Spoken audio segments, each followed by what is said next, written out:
मतलब शास्त्रों में नाम समाप्त हो गए, नाम खत्म।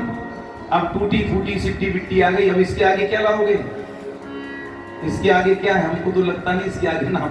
अब तो जो वो भेड़ चराने वाले, भेड़ चराने वाले भेड़ चराते हैं, वो अपनी अपनी भेड़ पर छाप लगाते हैं, छापा लगाते हैं, ये मेरी भेड़ है ये। अब लगता है बच्चों पर वो छापा लगाएंगे लोग। नाम तो खत्म हो गए डिक्शनरी में पूरे, टूटी फूटी सिट्टी बिट्टी तक आ गई। अब क्या बाकी रह गया नाम? अब तो छापा लगाना बाकी। छापे से ये मेरा बेटा है, ये मेरा बेटा, छापा लगाएंगे लोग। यार बुद्धि खराब हो गई लोगों की। अरे कम से कम भगवान का नाम निकालो, अपनी संतान का रखो। हम प्रमादवश भजन ना भी करवाते नहीं, समय में भी नाम निकल, भले ही संतान के माध्यम से ही सही, कल्याण हो जाएगा। भक्तवत्सल भगवान की। तो बताइए सरकार किसको छोड़ कर आएंगे, किसको लेकर आएंगे? यमराज कहते तो सुनो, जिह्वान भक्ति भगवद गुण नाम धेयम् चेतश्च न स्मरति तच्चरणारविन्दम् कृष्णाय नो नमति यच्छिरये कदापि आनानयद्वमसतो कृतविष्णुकृत्यां। जिह्वान भक्ति भगवत गुणनाम धेयम्, जिसकी वाणी कभी भी भगवान का गुण गाती हो। चेतश्च न स्मरति तच्चरणारविन्दम्, जिसका चित्त कभी भी भगवान कृष्ण के चरण कमलों का चिंतन ना करता हो।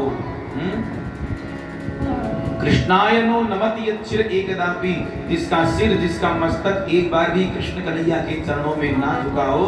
तान आनयध्वम्, ऐसे पापियों को पकड़कर ले आना, बाकी भगवत भक्तों के नजदीक भी मत जाना। भक्तवत्सल भगवान की जय। भगवान शिवदेव कहते हैं, परीक्षित अब तुम ही बताओ, ब्रह्मवश भगवान का लिया हुआ नाम भी कल्याणकारी है। अरे भूलवश प्रमादवश भगवान का नाम गा दिया, भले ही पुत्र के माध्यम से गाया, और अजामिल जैसा महापापी धोखे में भगवान का नाम गाकर पार हो गया भवसागर से। ये नाम की महिमा नहीं है, ये नामाभास की महिमा है कि अज्ञानवश लिया हुआ भगवान का नाम भी मंगलकारी है। नाम की महिमा तो कोई गा ही नहीं सकता है। शिवदेव जी कहते हैं, परीक्षित ये कथा मलयगिरी पर्वत पर भगवत सेवा करते समय कुंभज ऋषि ने मुझे सुनाई, आज अवसर पाकर मैंने तुम्हें सुना दिया। अब बताओ इससे बड़ी महिमा नाम की और क्या हो सकती है? इसलिए हमारे संत, हमारे महात्मा कहते हैं, अब तो राम भजन कर भाई, अब तो राम भजन कर भाई, ओ राम भजन करो भाई, अब तो राम भजन करो भाई, अब तो राम भजन करो भाई।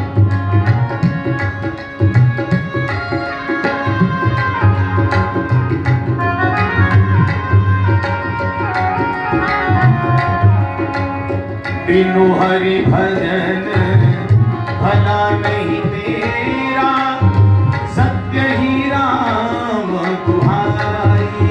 ओ बिनु हरि भजन भला नहीं तेरा, सत्य ही राम दुहाई। ओ राम ही राम रटो निशिवासर, राम ही राम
तो राम भजन राम भजन अब तो राम भजन।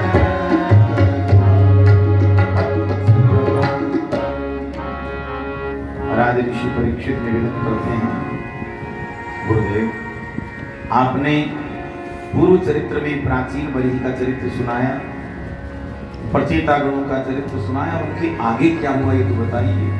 तो पुनः उसी अध्याय पर लौटते हुए सुखदेव भगवान कहते हैं, राजन प्रचेता गणों का विवाह वृक्षों की कन्या मारिशा नाम की कन्या से हुआ। प्राचेतस दक्ष नामक परम प्रतापी पुत्र को जन्म दिया। महाराज दक्ष ने वृक्षों की कन्या वारसी से विवाह किया और 10,000 शबलास्व नाम के पुत्रों को जन्म दिया। हरियस्व नाम के पुत्रों, छोटे छोटे बालक। पिताजी आज्ञा कीजिए, हमारे लिए क्या आज्ञा है? कहा जाओ हमारी सृष्टि को आगे बढ़ाओ। पश्चिम दिशा की ओर चले, सिंधु नदी और समुद्र के तीर पर जहां मिलान होता है, बिंदुसर नामक तीर्थ है, वहां पर बालक पहुंचे। नारद जी का दर्शन हुआ। नारद जी ने देखा इतने छोटे छोटे सुंदर बालक, अगर ये हमारे चेला बन जाए तो आनंद आ जाए। इतने सुंदर सुंदर बालक चेला। नारद जी ने कहा, बच्चों तुम्हारा परिचय क्या है? कहा हम महाराज दक्ष के पुत्र हैं। कहाँ जा रहे हो? बोले हम सृष्टि करने जा रहे हैं। अच्छा जरा हम भी तो देखें तुम में सृष्टि करने की सामर्थ्य है भी कि नहीं। नारद जी ने कूट प्रश्नों में उलझा दिया। बच्चों एक बात बताओ, दोनों तरफ बहने वाली नदी भी देखी है? बच्चों ने कहा नहीं देखी। अच्छा कोई बात नहीं, ऐसा हंस कभी देखा है जो विचित्र भाषा बोलता हो? बालकों ने कहा नहीं देखा। तो एक बात बताओ, उस चली के पति को जानते हो कौन है? नहीं जानते। कोई बात नहीं। तो ऐसा बिल देखा है जिसमें प्रवेश करने के बाद कोई बाहर लौट कर नहीं आता? बच्चों ने कहा ऐसा हमने तो नहीं देखा। बोले फिर तुम कुछ भी नहीं कर सकते, चलो सब हमारे चेला बन जाओ। सबको व्यक्त महात्मा बना दिया, ऊर्ध्वरेता ब्रह्मचारी बना दिया, सबके गले में कंठी पहना दी, सबको तिलक कर दिया, तिलक छाप। अब दक्ष को पता लगा, आंखें लाल हो गई, बेचारे बहुत दुखी हुए, खूब गुस्सा आया, पर मन मार कर रह गए।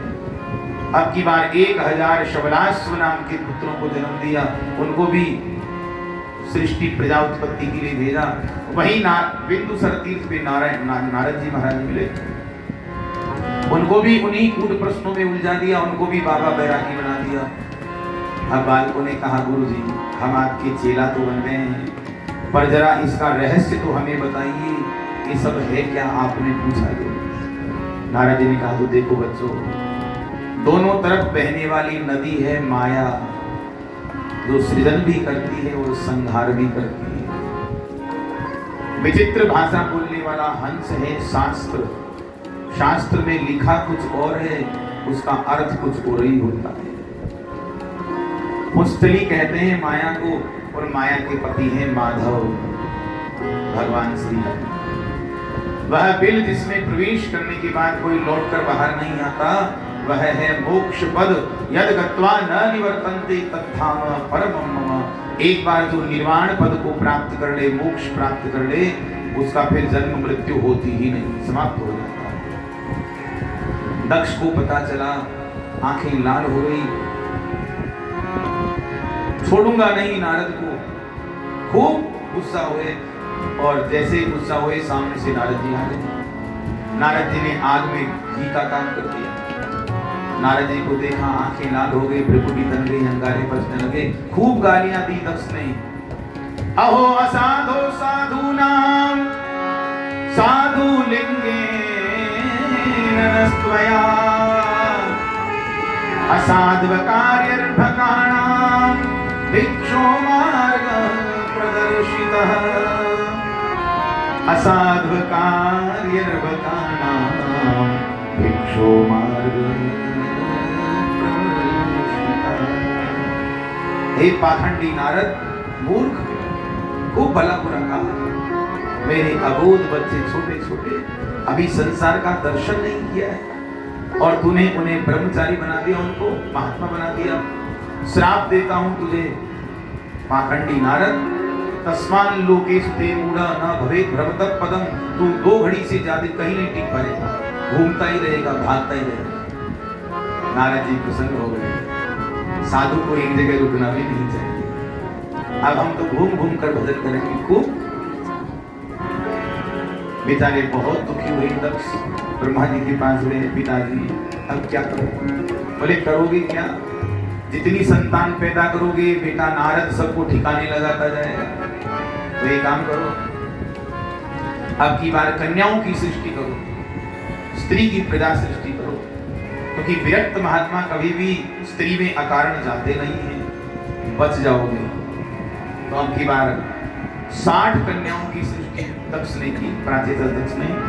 इनमें अश्विनी, भरणी, कृतिका, रोहिणी, मृगशिरा आदि 27 कन्याएं चंद्रमा के साथ ब्याही गईं, 10 कन्याएं धर्म के साथ ब्याही गईं, 13 कन्याएं कश्यप जी के साथ ब्याही गईं, 2 भूत को, 2 अंगिरा को, 2 कृशाश्व को और 4 कन्याएं तारक्ष नामधारी कश्यप जी के साथ इनका विवाह हुआ। भक्तवत्सल भगवान शुभ कहते हैं, परीक्षित, देवताओं की माता अदिति और दैत्यों की माता दिति। दिति के हिरण्याक्ष, हिरण्याकश्यप आदि दैत्य हुए, एक रचना नाम की कन्या भी हुई, जो जिसका विवाह त्वष्टा ऋषि के साथ हुआ। इसके गर्भ से विश्वरूप और सन्निवेश नाम के 2 परम प्रतापी बालकों ने जन्म लिया। राजन, ये विश्वरूप एक बार देवताओं के गुरु पद पर भी विराजमान हुए, गुरु बने। अरे वाह गुरुदेव, देवताओं के गुरु तो देव गुरु बृहस्पति है, भला विश्वरूप देवताओं के गुरु कैसे बने? कहा राजन, एक बार की बात, देवराज इंद्र अपनी देवलोक में अप्सराओं का नाच गान देख रहे थे। देवगुरु बृहस्पति का आगमन हुआ, अपने गुरुदेव को आया हुआ देखकर भी अनदेखा कर दिया कि सारा रस भंग हो जाएगा बाबा के चक्कर में। गुरुदेव का अपमान किया। देवगुरु बृहस्पति कुपित होकर वहां से अंतर ध्यान हो गए। देवता ब्रह्मा जी के पास आए, भगवान हरि के पास आए। भगवान श्री हरि ने कहा, भाई देखो,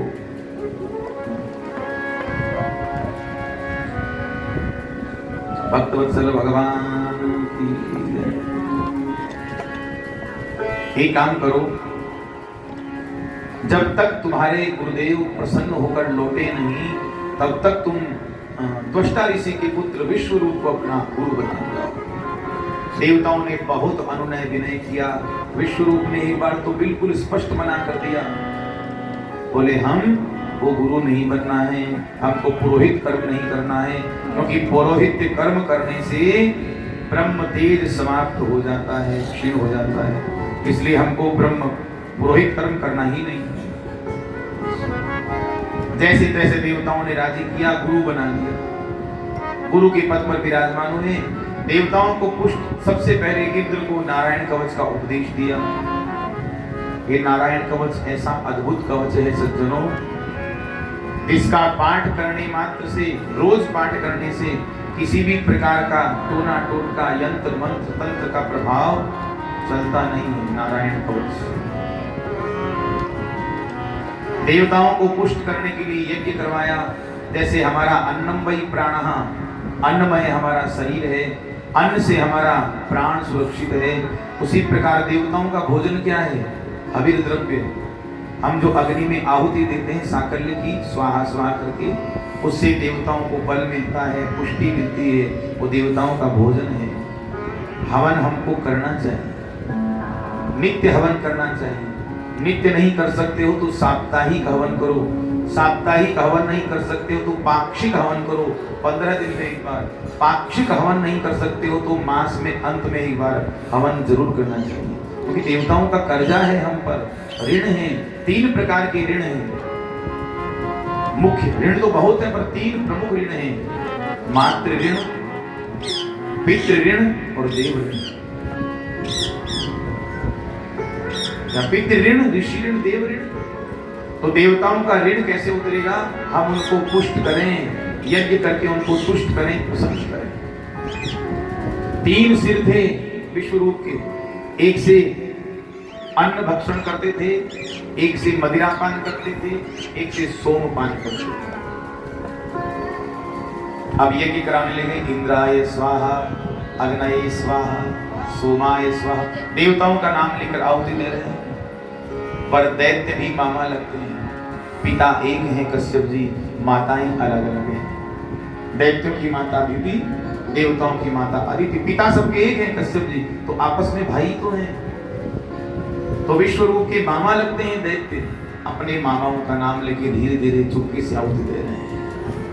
इंद्र समझ गए गुरुजी गड़बड़ कर रहे हैं, उठाया खड़क और गुरुजी के तीनों सिर धड़ से अलग कर दी, काट दिए।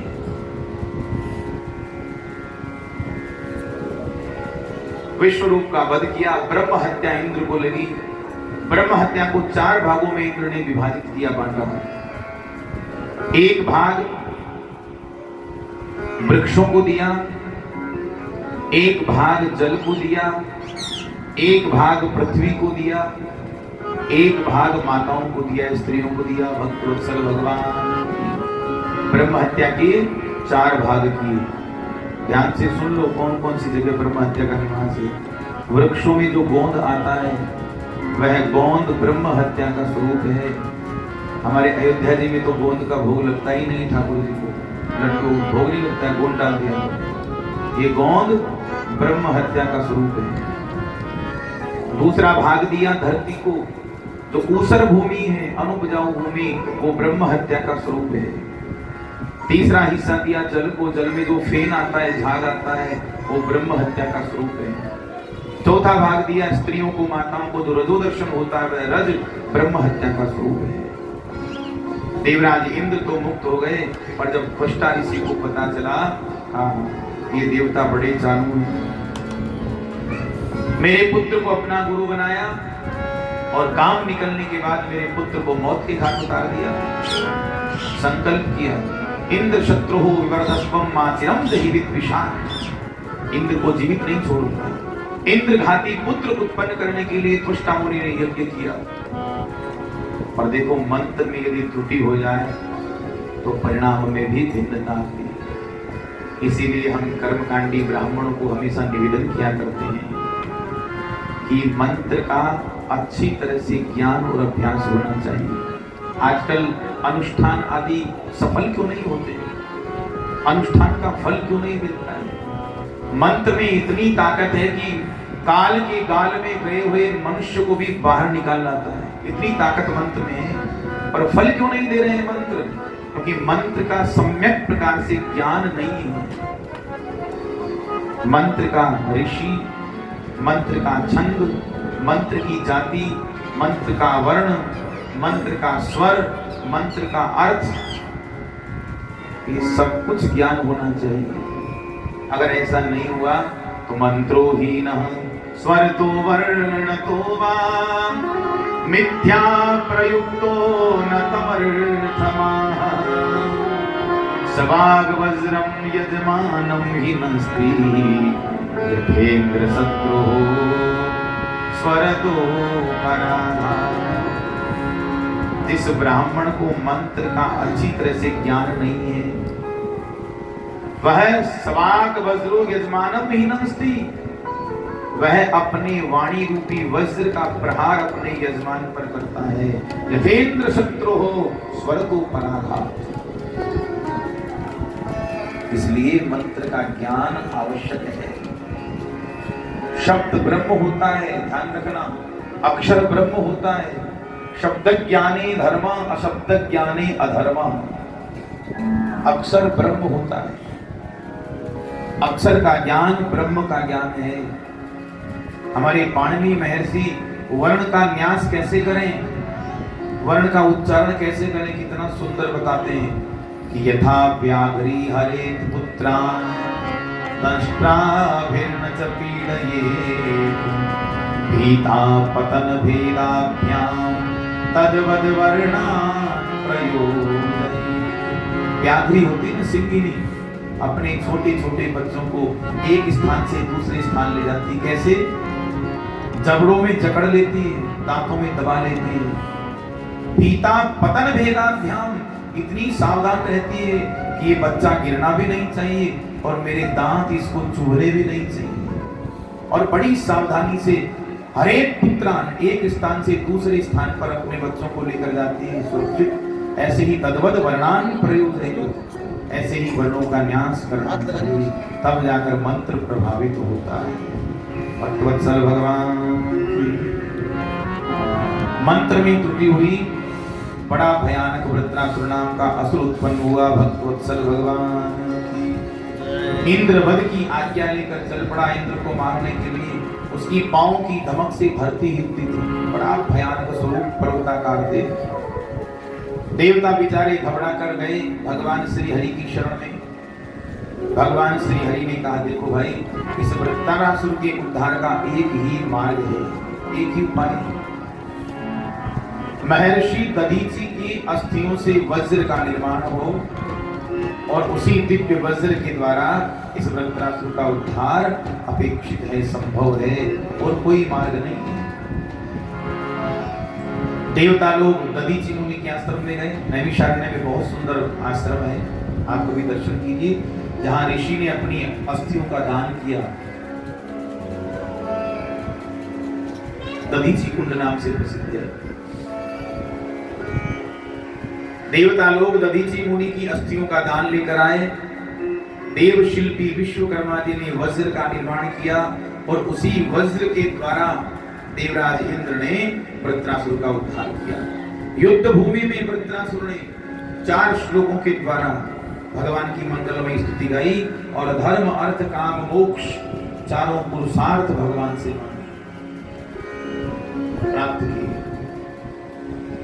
दिव्य वज्र के द्वारा देवराज इंद्र ने वृत्रासुर का उद्धार किया। बोले भक्तवत्सल भगवान की जय। एक अध्याय में वृत्रासुर की पूर्व जन्म का चरित्र बताते हैं। एक अध्याय में मर्द गुणों की उत्पत्ति का वर्णन करते हुए महाभागवत जी की 6वें स्कंद को विश्राम देते हैं। परम मंगलमय भागवत संगीता की 7वें स्कंद में हम गति करेंगे। आइए 2 मिनट के लिए भगवान का नाम संकीर्तन करें, फिर आगे कथा में प्रवेश